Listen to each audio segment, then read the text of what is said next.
चलिए question number कौन सा हो गया? 6। क्वेश्चन नंबर 6 इधर देखिए, बाद में लिखना, पहले देख लो।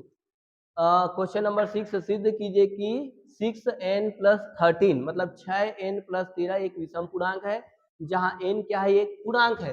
तो n पूर्णांक है मतलब n की वैल्यू क्या होगा? -3, -2, -1, 0, 1, 2, 3, 4 डेट इधर भी है और इधर भी है, ठीक है। तो n का जो मान है वो निगेटिव नंबर होंगे, 0 होगा और पॉजिटिव नंबर। तो ये क्या कहलाता है? पूर्णांक संख्या। इस संख्या को क्या कहते हैं? पूर्णांक संख्या। अब सिद्ध करना है तो सबसे शुरू में लिखोगे, हमें सिद्ध करना है, हमें सिद्ध करना है। क्या सिद्ध करना है? कि 6n+13 विषम पूर्णांक है, विषम पूर्णांक है। तो 6n+13 को ले लो, 6n+13 इक्वल, मतलब इसको किस रूप में तोड़ेंगे? 2m+1 या 2b+1 या 2c+1 2d+1। d मतलब कोई संख्या है, किसी संख्या में अगर 2 का गुणा करते हैं तो वो सम कहलाता है ना।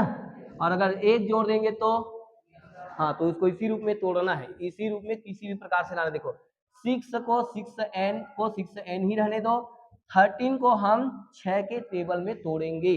6 दूनी 12, तो ये 12 हो गया और एक बच रहा है ना, 13, ठीक है। अब 6n और 12 को आप जोड़ा बना लो इस प्रकार से, और +1 को बाहर रख दो। अब इन दोनों में से 2 बाहर निकालो कि 6? हाँ सर भेज रहा हूँ। 6n+12 को में से 6 को बाहर निकालूं कि 2? 2 के गुणन बनाए, ध्यान रखना, ठीक है। तो 2 को बाहर निकालो, 2 तिया 6 प्लस 2 छक्के 12, 3n+6 बचा ना अंदर में, गुणा के रूप में है, +1। अब ये एक संख्या है कि नहीं है? ये संख्या है कि नहीं है? n का मान 1 2 3 कुछ भी रखोगे तो संख्या आएगा। अब इस संख्या को तुम b मानो, c मानो, d मानो, कुछ भी मानो, उससे क्या फर्क पड़ता है? तो 2 का 2, और इसको हम लोग मान लेते हैं m+1। तो 2m+1 एक विषम होगा, 2m क्या हो गया? सम, और 2m+1 क्या हो जाएगा? विषम। क्लियर जी? तो यहाँ पर लिख देना भाई, 3n+6 = m माना। क्लियर? ठीक है जी।